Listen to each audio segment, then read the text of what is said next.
I'm almost beyond words to see you all come out tonight, being able to mingle, blending of minds, collaboration, which is what our organization is all about. And we're doing a lot of good things in our community, and collaboration is the key to improving the care that we provide to people in our community. That's why we're here. This is the purpose. This is the why behind what we do. Tonight's a pretty special evening on so many levels, because collaboration within our Michigan Reproductive Endocrine Society has been really important to bring advances to the community within the realm of what we are used to doing. It's been common to do, or at least it's become more mainstream. But there are advances in what is mainstream. It requires greater collaboration among different disciplines. And that's really the theme of tonight.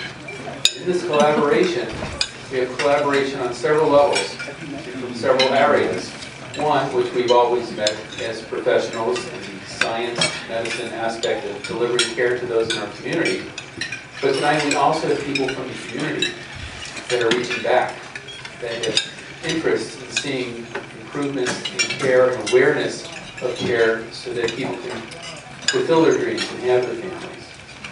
And we have folks here from different organizations that are really grassroots organizations that are helping people directly. We have folks from the Pink Fund with Molly McDonald.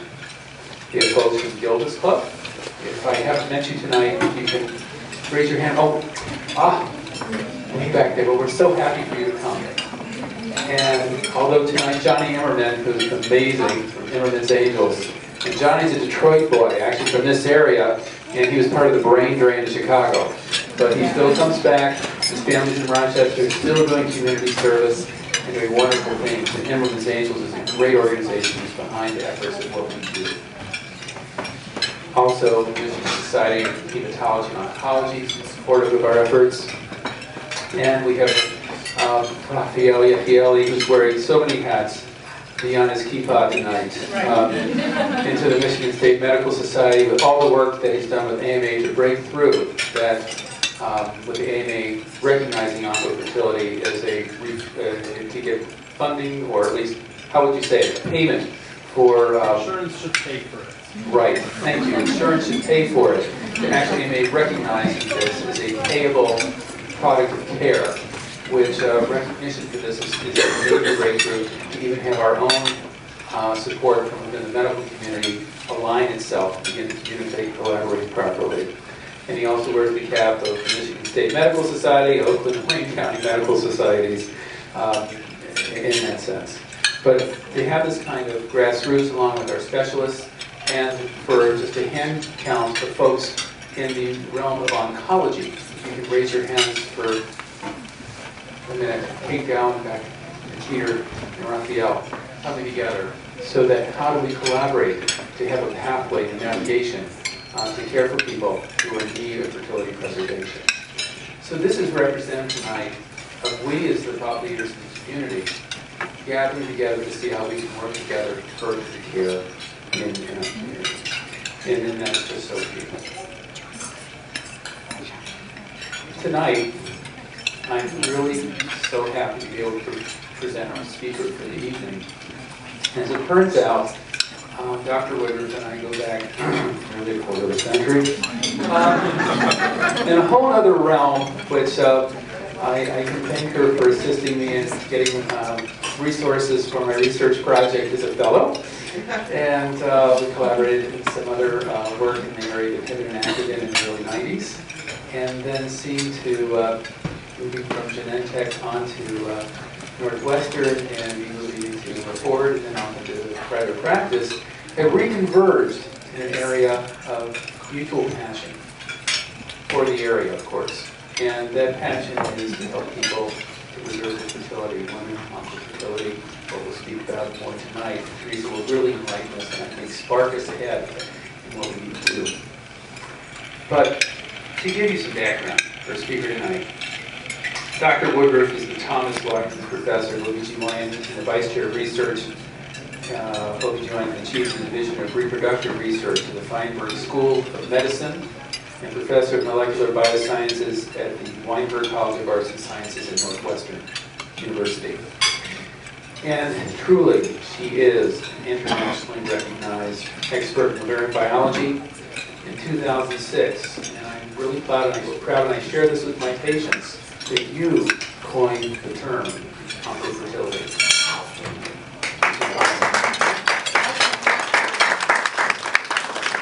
Not everyone sees you differently.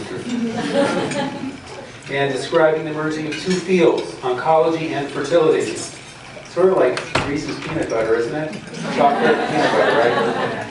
And based on the truly pioneering science done in Dr. Woodruff's lab with collaborations, she was awarded a truly prestigious roadmap grant from the NIH in 2007. And truly, that spawned the Oncofertility Consortium. And even beyond the 5 years of that initial effort and grant, is being extended onward to the future. And it's an interdisciplinary team of biomedical and social scientists, experts from across the country. And she and her team have really written the book, at least the first chapters of an ongoing book on fertility.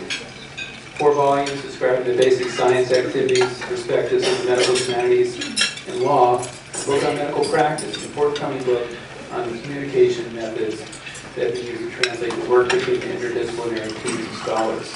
I can tell you personally, as I've reached out to the community, I've reached out and got support from Dr. Woodruff, because I wanted to reach out even into the Catholic community. When we talk about egg freezing, he wasn't quite good with that. And even different pathways where fertility preservation can find its way into being embraced. And with some guidance, and also thought leaders on the mission and religious side in Congo, I was able to provide information to the Archbishop in this area to speak with them to find the pathway to realize that ovarian tissue freezing and reimplantation later for natural conception caused him to embrace that and give the green light to hospitals so they don't think they're going to get the ruler from the nuns. So, these kinds of thought processes and collaborations that make a difference in the cross borders of states and countries. In the New England Journal article, she co-authored, providing general medical community with a rationale for the field and in Nature review describing the different teams involved in Oncofertility Consortium is so important. She's been active in education, not only at the professional level, but also with high school students.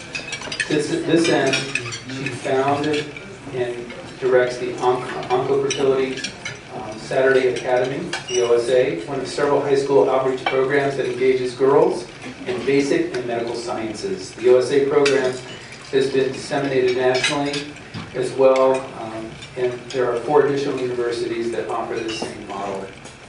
It's contagious. You're contagion. Finally, she developed the concept for the National Physicians Cooperative for Oncofertility, or the NPC, in order to link reproductive endocrine practices interested in fertility preservation. Since the field of oncofertility is new, developing shared best practices is the best way to ensure that patients are receiving that kind of information and services available and developing new technologies. And even in our area, whether it's at Wayne State or Henry Ford, or also at University of Michigan, also at Michigan State, even at our Michigan Reproductive Medicine Center, all members of the NPC to try to network, collaborate, and truly raise the value of care in our community. Dr. Woodruff is part of a large group of scientists, postdoctoral fellows, graduate students, undergraduates, visiting scholars, and technicians who work together to make the Woodruff Lab. And you have to look online about this. It is so amazing. Members of the lab are making important breakthroughs in follicle biology, oocyte quality, and translating this work to patients. In addition to the individual lab members, her vast collaborative network helps to drive new discoveries and research techniques in the field.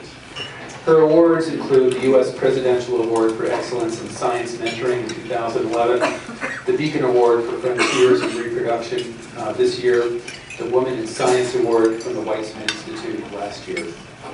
She's been honored nationally with awards from the American Women in Science Innovator Award, the American Medical Women's Association Gender Equity Award in 2009. In addition to her academic stewardship, she also serves as the president this year for the Endocrine Society. It is with amazement and real pride in the progress of what Dr. Woodruff brings to our community, as well as the communities across the country and internationally, that I present her to enlighten us. Teresa. Thank you so much, Mike. It's really a pleasure to be here with you and to see what you've been able to create. And it was when we were both 18 and 19, I think, that we started. So long ago. Really just yesterday, I think, is the way I look at it. I do remember your enthusiasm, which I still detect today. So thank you very much for this invitation. And it's really a pleasure to be amongst all of you, and I have appreciated this. I've met many of you, how broad the span of interests are and scope, but all of you are interested in the area of fertility and cancer management, from oncologists to professional nursing staff, from REIs to the front office folks, to advocates and oncologists. This is really a great gathering of people who can make a difference in this field. So oncofertility is this topic that I'll describe tonight. And because it's a dinner conversation, what I thought I'd do is give you a little bit of the behind-the-scenes story on the creation of oncofertility, and then bring you up to date a little bit on where we are. You do know this is fairly broad, so I'm not going to go too far down in the weeds, but again, it's a conversation. So I look forward to talking with you after the talk about any of the particular areas of interest that you might have. So I start this really kind of in a little bit of awe and amazement myself as we think back to what's happened in just the last 3 decades. It really is an amazing time to be in reproductive science and medicine, because we've had such an incredible impact on the world around us. There are 5 million children who have been born largely without any compromise to their health. That have been born because of the advances in the bench that have led to the development of in vitro fertilization. So it's within this time of great excitement that we can bring new technologies to emerging fields, and really it's because we've had 3 and 4 decades of advances in oncology care that we're here tonight.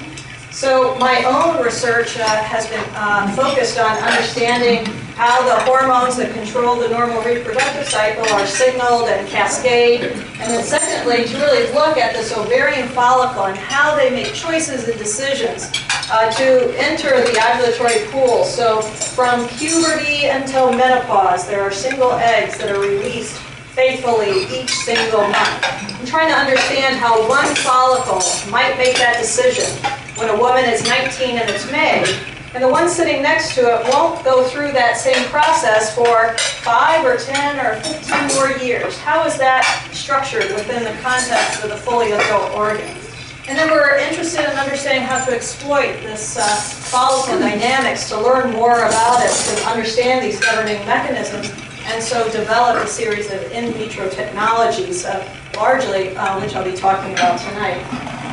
We feel if we can accomplish some of these goals, we'll be able to explain that normal pattern of follicle development. Help that young high school girl who's trying to understand something about her own physiology really understand that she's born with 1 million follicles in her ovary, and there are specific mechanisms we can tell her about that control the orderly progression of those follicles every month until menopause. We think we can also provide some solutions for women with ovarian diseases that have been fairly intractable. I'm not going to talk about it tonight, but we've been working fairly extensively with our follicle culture system to unravel the disease of polycystic ovary syndrome. We hope that this provides the next generation of bench-to-bedside transition, or the passing of the baton, in order to help and impact those women.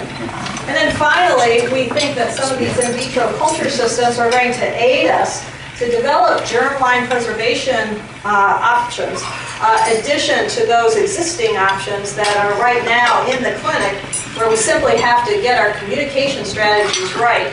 These represent new options for those patients who haven't in the past had the opportunity to go through traditional hormonal therapy.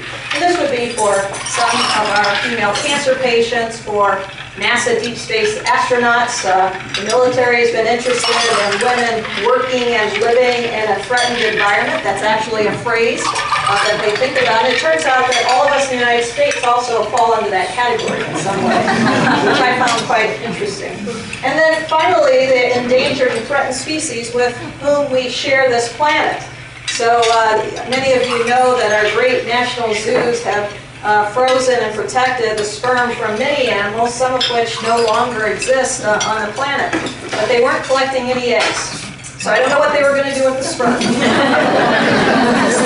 But some of the work that we've been doing have allowed our great colleagues, particularly at the Smithsonian Zoo, to begin to harvest the ovaries in order to begin to grow the follicles in culture. And we have to do this because the gonadotropins are one of the least conserved hormones of the reproductive cycle, so we're not able to induce these animals in the way we are humans. So this represents some of the goals that our research set out to solve, but for tonight I'm really going to try and bound my remarks by this concept of fertility preservation for young cancer patients. And again, I think all of us in the room are aware of the amazing advances that have occurred under NIH-funded research as well as within pharmaceuticals and biotechnologies that have led to earlier diagnostics for people with cancer that have allowed us to use more and different kinds of chemotherapeutics and biologic agents.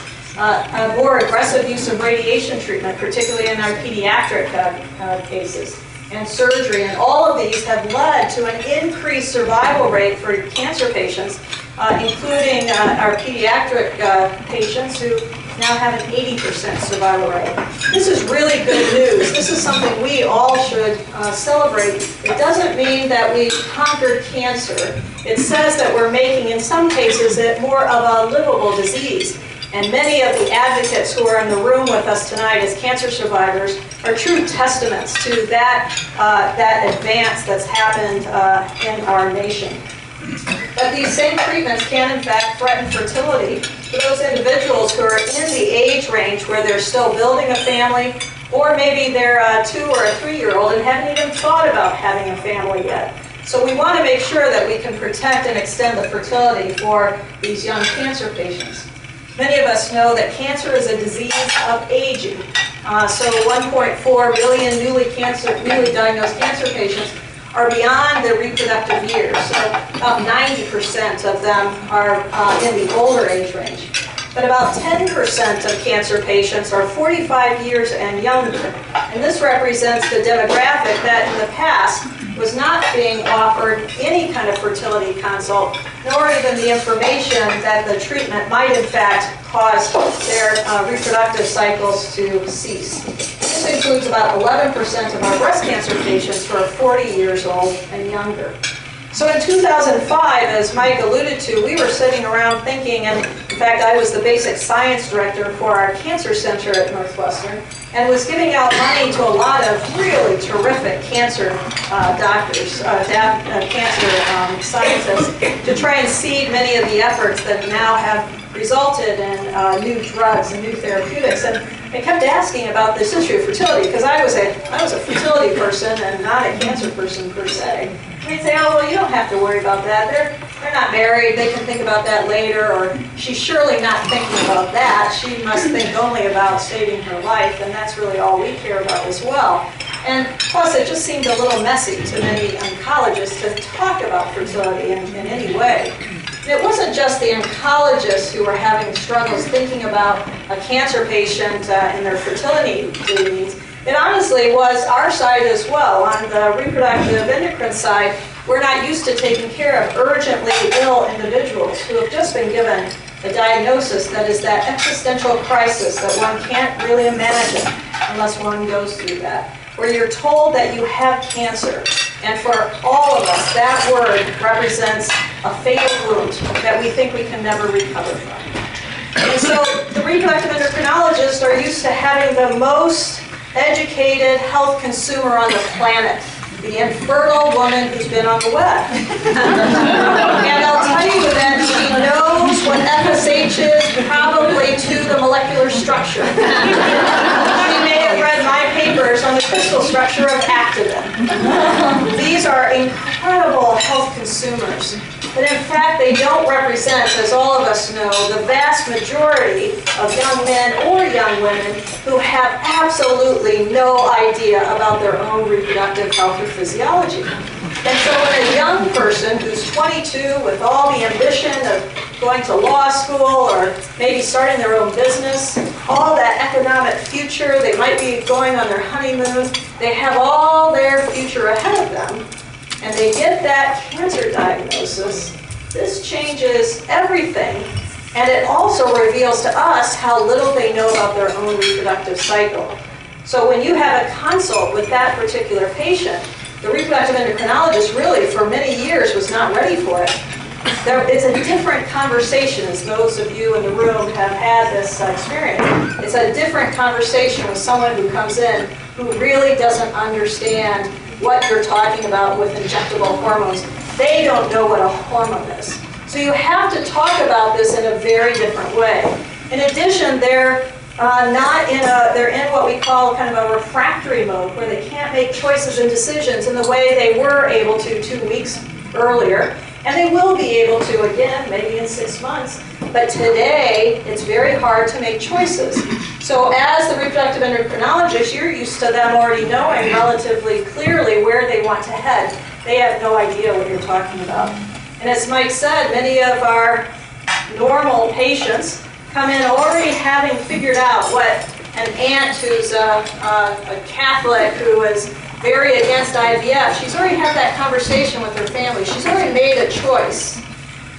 But a cancer patient doesn't even know to ask the question until down the line. So these become some of the complexities of what happened on the REI side, who weren't ready as a field to take these urgently ill patients with their lack of education about their own physiology and their own ability to make decisions. So we weren't ready to have those patients come into our practice and move them back to cancer care as quickly as possible. It was just very messy. So it was really on both sides of the equation that we had this information gap, we had a data gap, and we had option gaps. And so this image of kind of the crookedy path to the top of the hill is what we traditionally think of bench to bedside transformation, where it kind of takes a long time and it's very circuitous. So the notion of the roadmap graph from the National Institutes of Health was that if we could put a roadmap out there, and I bought into this. What Zerhouni said at the time was that to the biomedical community, I'm going to give you a fairly significant amount of money if you as a biomedical community will tell me what your most intractable problem is and how you would solve it using teams. I think it was the most visionary kind of funding mechanism that the National Institutes of Health ever recommended. And so we, in fact, thought, well, at the time, in 2005, men were being offered fertility options with sperm banking, but women were not. And so we thought that was intractable. And we also thought that there just weren't that many options. At that time, women were not going through really hormonal stimulation at all, and their oncologists were stopping them at the gate. So we decided to create the Oncofertility Consortium in order to create this opportunity. I have some quotes here, which you in the back of the room probably can't see, but in order to make the case for oncofertility, we had to go and talk to the survivors and to the survivors of pediatric cancer and their parents. And these were very, very emotional discussions for many of the parents and the kids. And in fact, some of the kids would say, I didn't even remember having cancer. I remember a nice doctor. I love my doctors, but I don't remember having cancer.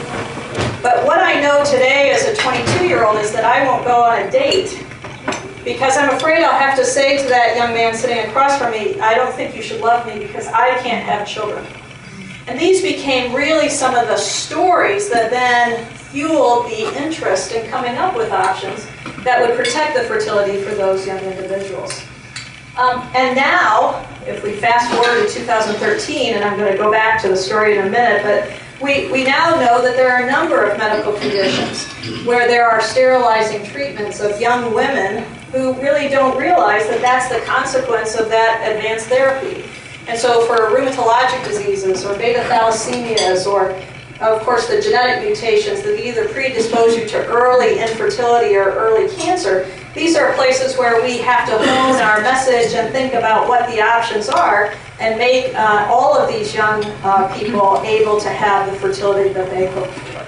So how big is the fertility problem? Well, this is something that's, that since we didn't really think about it for a long time, we didn't have good data. So we started to develop kind of the metrics for how we could understand this, and this is probably our best guess, which is there were about 1.7 million female cancer survivors in the U.S. who were diagnosed at age younger than 40 who were alive in 2006. That's a really good number. Again, every time someone says we should cut NIH's budget, I want to show them that number. I think that's really critical, and I think everyone in this room, anytime you say there's a medical advance, say the word National Institutes of Health as well, so that the public understands that those tax dollars are going places that are literally making a difference in giving you a statistic like this.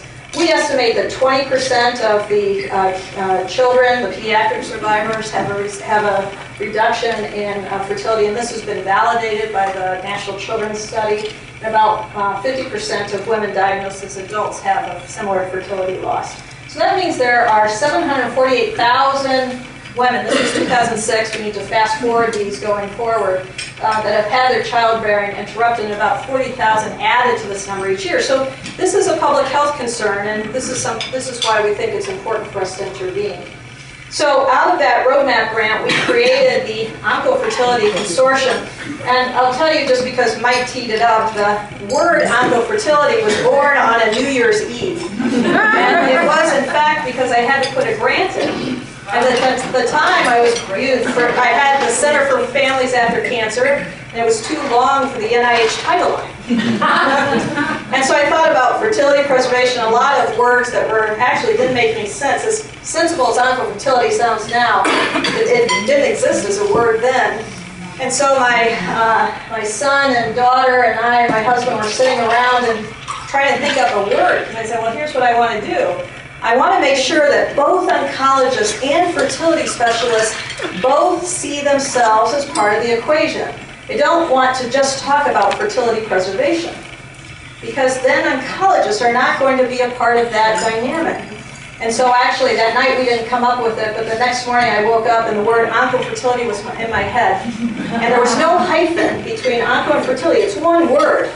And as Mike said, it's now a word in the English language. It wasn't a word in the English language when that New England Journal of Medicine article came out. I fought them tooth and nail on this, but they wouldn't let me use oncofertility. But it is now a word in the English language.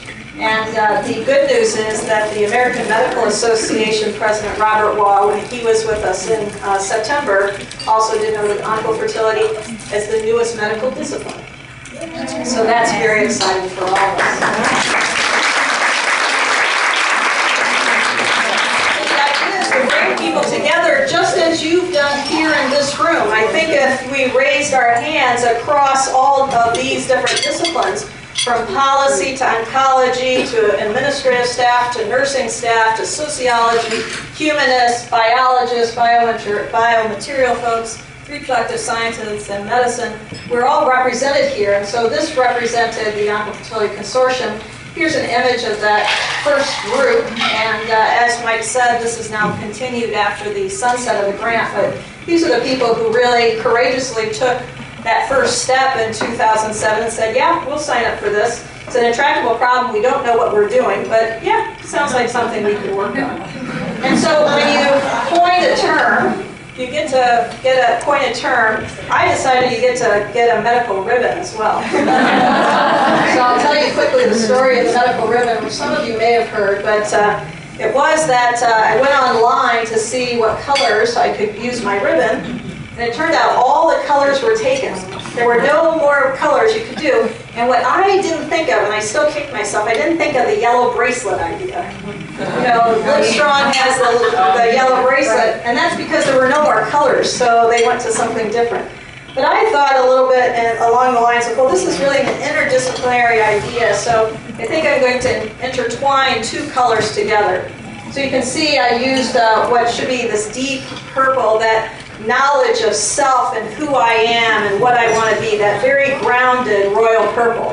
and it spins into the green, the spring green of eternal hopefulness of what I want to accomplish with my life down the line. You can see that those two colors start with a set of dots, which represent either eggs or sperm or embryo or tissue, whatever your particular need is. And it runs up into the ordinary ribbon top, but our ribbon is slightly expectant. Is that we created this, but this says at Northwestern University, but as all of you in the National Physicians Cooperative know, on the website, this is part of a branding material that you can put your name here. And the idea is that this creates the linkage between all of us. This isn't my icon, this is our icon as a field. It allows every patient who comes in to know that you're part of something larger, that you have expertise because you're a part of this larger group. And this has been something that's been really fantastic to see so many people linked together in this way. And I'm really proud of what's happening in Michigan as well, and I hope many of you are using this as well. Take advantage of it. It's there for all of us. So I'm just again going to spool through some ideas, a few high-level concepts, and then come back to some ideas. I'll start with the patients, and I think many of you know that the consortium is a large group created, the myoncofertility.org. This was the first website that was information for not just the patient, but the parents and the partners. The idea here is that you've got to teach a little bit about basic reproductive medicine, basic reproductive physiology before parents or partners or patients can actually make the decision. And so you can have the very best consult of your life. It can even last for an hour and a half, and then they talk with your nurse. But as soon as the cancer patient who's just newly diagnosed goes home, they've forgotten everything.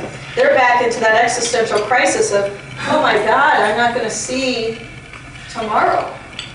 And they can't remember what it is they're trying to decide, but they know they've got to decide. So this website's been enormously useful to patients who can go back in the middle of the night and just remember what it is that they were told. And there are also sheets that they can print out and ask questions. So this has been a terrific resource. It's in English, it's in Russian, it's in Portuguese, and it's in one other language that I can't remember. We also, through the Oncofertility Consortium, have a FertLine, a national website with a patient navigator. We started our patient navigator program about year 2, and that's been really instrumental in getting the percent referrals up.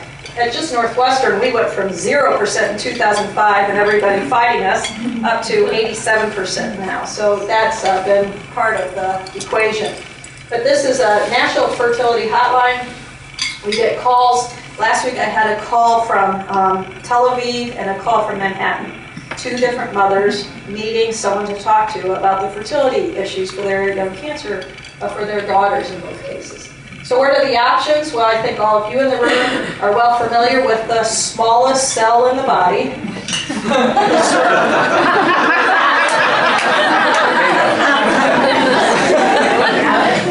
You know, these things are easy to acquire on any day.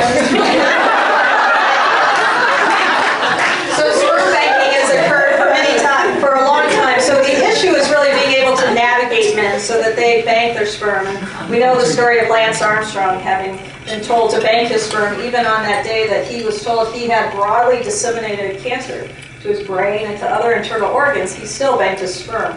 We also bank sperm for pubertal boys and above. And the frontier in research is to figure out how to manage the prepubertal young man.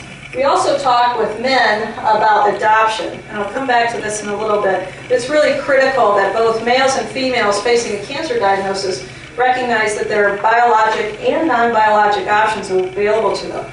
They weren't available to young women in 2005. In fact, women were not allowed to adopt if they had a cancer history. Men were.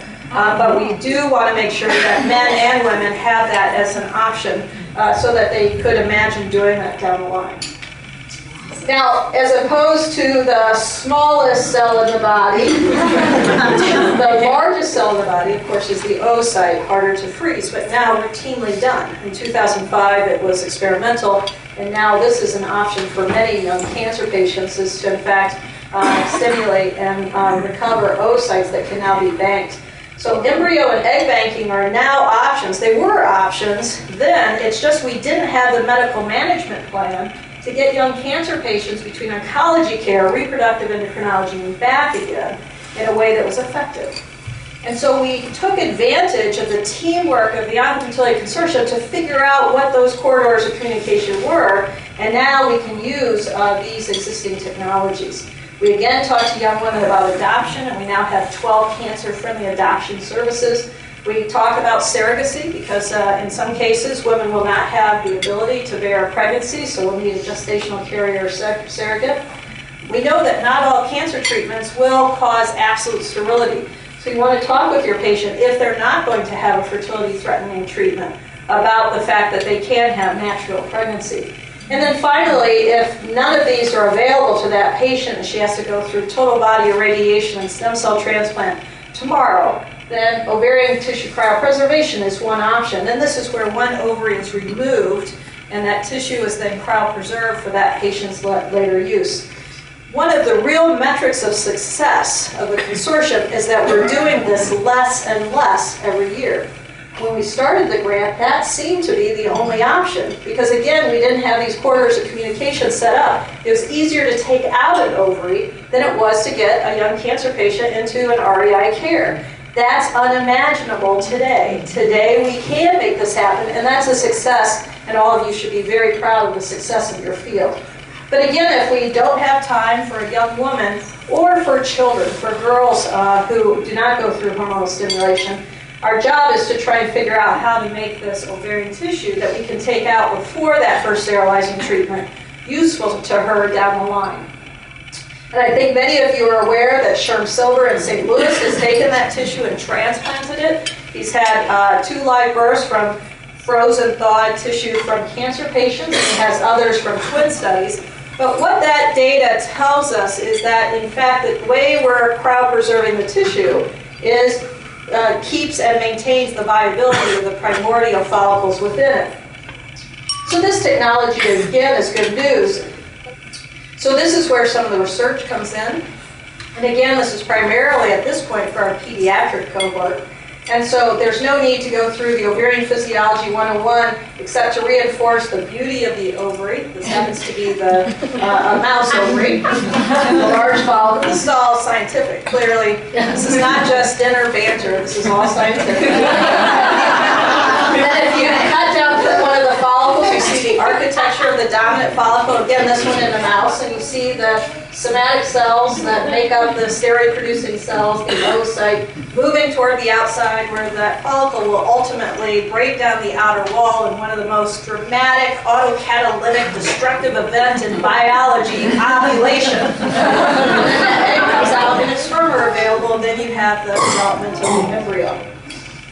There have been a number of groups that have tried to develop in vitro culture systems, and some of them are shown here from John Epic, Joanne Fortune, Telfer's group, Schmidt's group, and they've had different ways of developing these follicle cultures, and we have too, and we developed it on 2D plastic. When we put the right hormones in, you can actually get a follicle-like structure on a piece of flat plastic. That's really neat. The problem is that egg sitting in the middle doesn't mature very often. And so the second problem is if you take a human follicle and put it in the same conditions, you never get a good quality egg, and in fact, you don't get that follicle. So the flat plastic doesn't really work for us. And so we went back to the structure and said, well, maybe the structure informs function. Maybe, in fact, the fact that this egg has all these connections between very specific cells is what's maintaining its biology. So we decided to take advantage of a University of Michigan bioengineer who we recruited to Northwestern, who was studying stem cell development, spinal cord regeneration, and I talked to him about the issue of follicle biology. And so he identified this molecule alginate as something that we could use to grow the ovarian follicles. And there's a lot of really neat chemistry here and a lot of good rationale for this, but again, because this is a dinner club, I'll tell you that the dominant use of alginate is as the thickener in ice cream. And then secondly, if anyone had a martini earlier and had an olive, that thing that looks like a piece of pimento is not pimento, it's actually pressed alginate. And so you can go home or in your experiment. No matter what your field is in this room, you can all do an experiment. Your bartender and everyone around will be amazed. And if you cut down through that olive, you will find alginate. Now that alginate turns out to be a material that allows us to put the individual follicles, now again the follicle, the egg and its surrounding cells, these immature follicles, and now these are in a sac of the material, and we can put them individually in each one of these. And now the follicles begin to grow. This is in the mouse at this point. I'll show you the human in a minute. The follicles begin to grow. And remarkably, this is unpublished, the follicles differentiate into two cell types. As you know, the follicle has to make estrogens and progesterones, and they convert steroid precursors into the products. And these are the theca cells, outlined here with an enzyme for star. And then my favorite molecule, and I'm sure Mike's as well, inhibin, is only made in the granulosa cells. And so these follicles actually differentiate in vitro to make the right steroid-producing cells. And because of this, they make steroids. So when I first showed this to some of my friends, they would hop up and down on one foot and say, well, there's no way these guys can make estrogen and progesterone and androgen and convert it into estrogen. Well, it turns out that they can if you just give them the right way to grow. The follicles continue to grow. This is now 3 dimensions. The egg used to be in the middle, now it's moved to one side, and you can see the antrum there. And if you compare this to the in vivo tissue, we've phenocopied many of the features of the in vitro follicle. And this is my favorite data. If you were ASRM, I said this is my favorite data of 2013. And that is that we've been able to get in vitro ovulation to occur. So ovulation, as I said, is one of these most dynamic processes in all of biology. All of biology. Every woman in the room is nodding her head, and every guy's going, ugh. This is the real deal here. Ovulation is where the egg goes from the inside to the outside. After the surface of the ovary is completely destroyed, the egg goes out, and then it's resealed.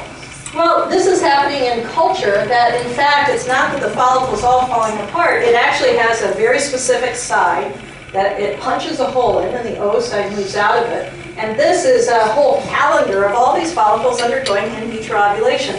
This is as close to rocket science as a reproductive biologist actually gets. It's really good. And so these follicles then mature, and we have good M2 rates.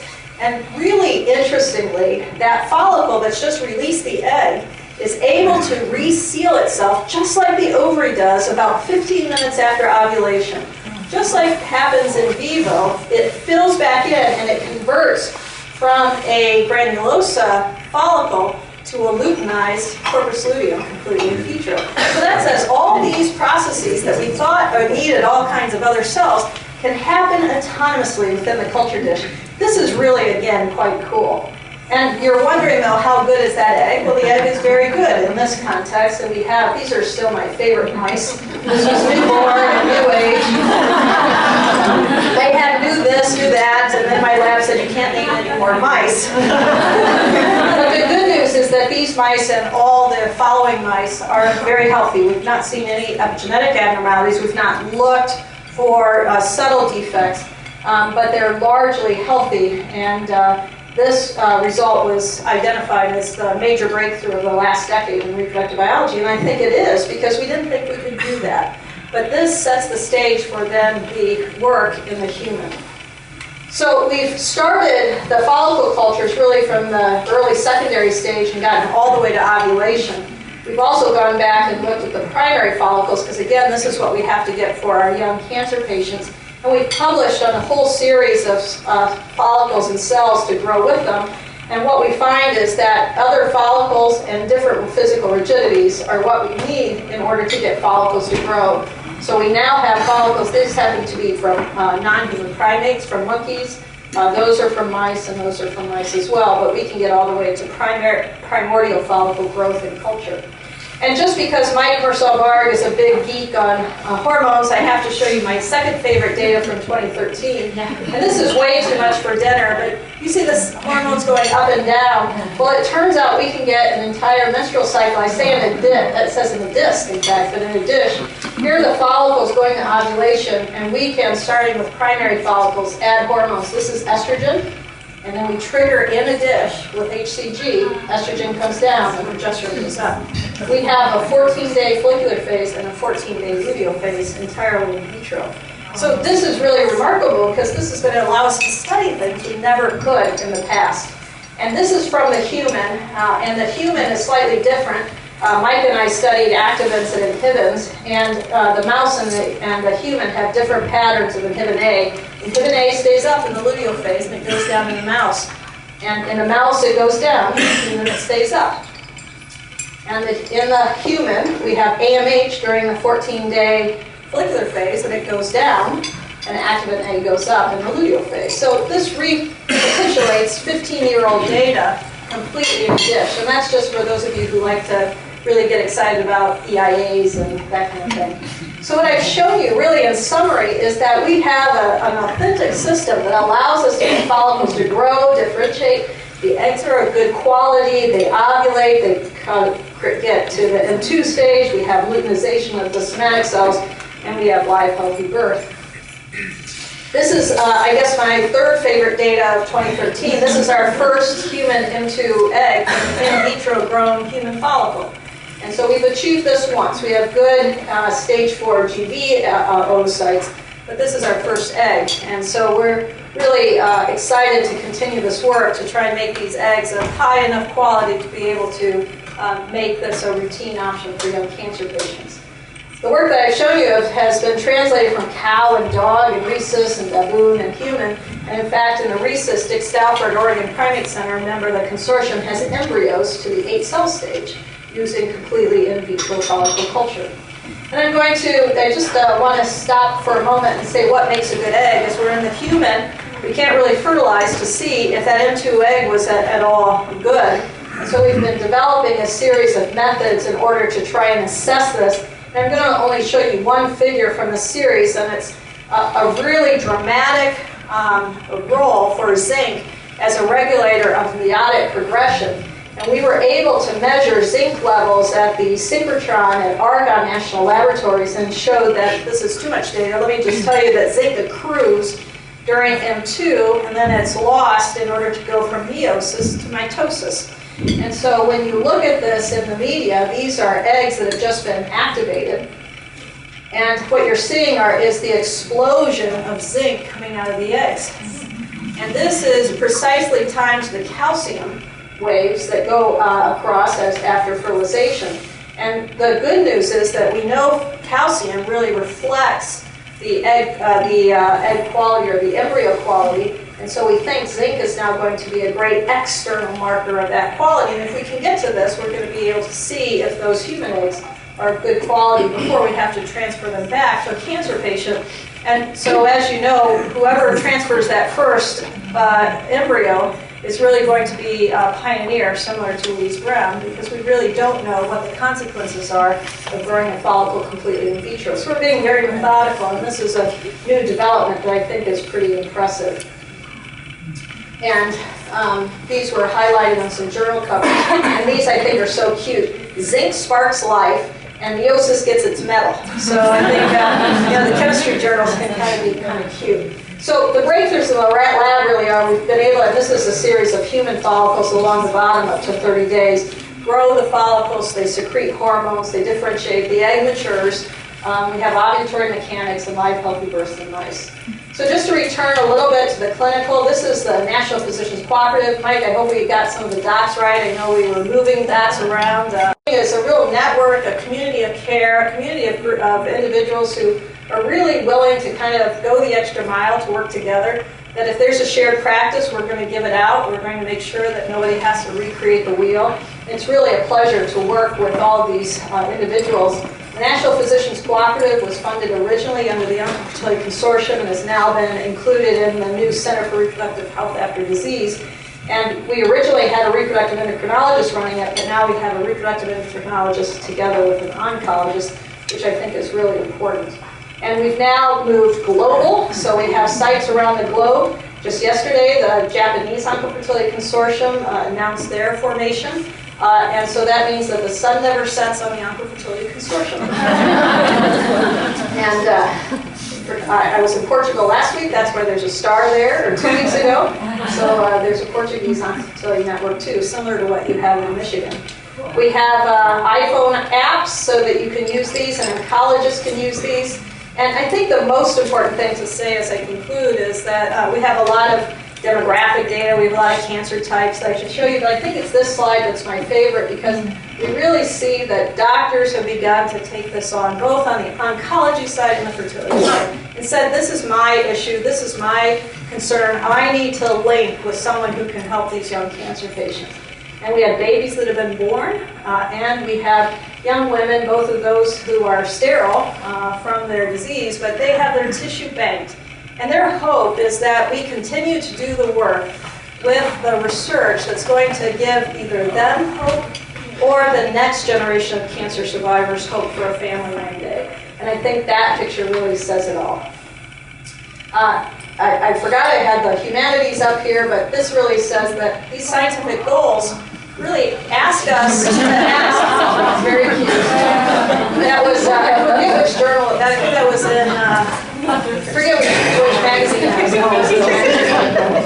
But these scientific goals really require us to ask hard questions. And Rafi and Haley has been really at the front end of the financing issues. We're at a crossroads as a field. For those of us in reproductive endocrinology, we have to start thinking deeply about the way we charge for fertility.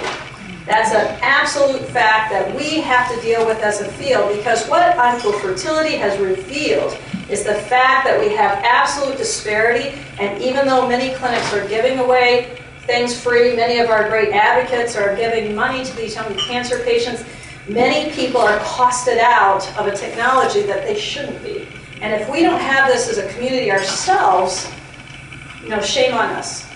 Shame on us. I think we have to begin to do this. We're at a crossroads, and there are many patients for whom that cancer doesn't see what your income level is, and they're all wanting to have fertility intervention. So I challenge all of us to think about this. I mentioned the Catholic groups. Mike mentioned that here in Michigan. We've met with ecumenical councils, and indeed, the first movement in the Catholic Church on fertility interventions of any kind is the transfer of cancer tissue in a transplant setting. That is real movement, and if anybody wants to talk about it later, I can tell you some of the other things that are happening, but this is important, and part of the reason is we sat down and said, well, what do you think we're talking about when we talk about IVF? And I'm convinced that communication from the outset is the most important thing we can do. We have to talk about legal issues and a whole number of other things. And again, I thought I had hidden this slide, education. I started with this, with the menstrual cycle. And you know, everybody thinks these hormones are so complex, but I actually think they can be taught, and I think they can be taught by all of us. And I say it's incumbent on each of us to teach the hormones. We have to be more aggressive. Every time a politician says something about reproduction that is really stupid, I want to say that's my fault. That's my fault. Because we have to be more on the front lines of describing these hormones and what we do in a way that people can understand. And again, that's my challenge to all of you tonight as well, is find ways to communicate what we do in a way that ordinary people can understand, from high school girls to CEOs and corner offices. Everyone out there is unaware of the value of reproductive health, and that informs their choices in many ways. I don't know what other slides I didn't hide, but this means that we're going to be training, I think, the next generation of clinicians, scientists, and leaders, and that's really what we're about. So this is the take-home message. First, that I think basic research can bridge many of these different ideas and spaces and places in order to solve previously intractable problems. It was an intractable problem because we hadn't tried, and now we've at least made that problem tractable. Options now exist that didn't before. Remember, at the very beginning, we were freezing ovaries, and we don't have to very often anymore. And the consortium was founded to provide fertility options, to develop relationships, and to create a global community of practice that is both coordinated and sustainable. People ask me, well, what happened when you lost that $21 million grant when it ended? Well, first I cried, and then I got right back up, and you know, the fact is we created a medical practice. We created something that was sustainable, and I think that's a good metric of success. And so I call this now bench to bedside to babies. And I think that's a good way to conclude.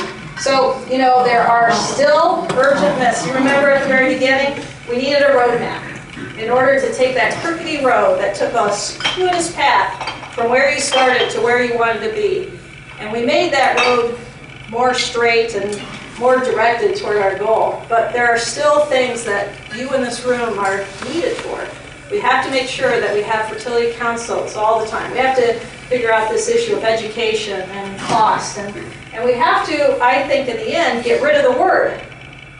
The best thing that we could work towards is that we advocate for better biologic treatments and smarter chemotherapeutic delivery methods so it treats only the cancer and doesn't have the off-target effect on the hair follicle or the ovarian follicle. And I think if all of us in 10 years' time could say that oncofertility wasn't needed anymore because we had come up with neoadjuvant fertoprotective therapy or better, smarter drugs, I think we'd all be happy to go back to our home disciplines and just leave it at that. And that's really the goal. That's where we all need to fight to be. And so we need everyone in the room to be a part of that. And when we all work together, we can really change what is really a devastating diagnosis into a series of life-affirming interventions. So I want to thank you very much. This is my team here, but it really represents a group around the nation who've been working very hard. And again, to Mike and to everyone in the room, congratulations for what you've done in Michigan. To Rafi, thank you for what you've done on a national advocacy level. We need to all be in the game. So I challenge all of you to step up with the bat on your shoulder and take a couple of swings. So again, thank you very much.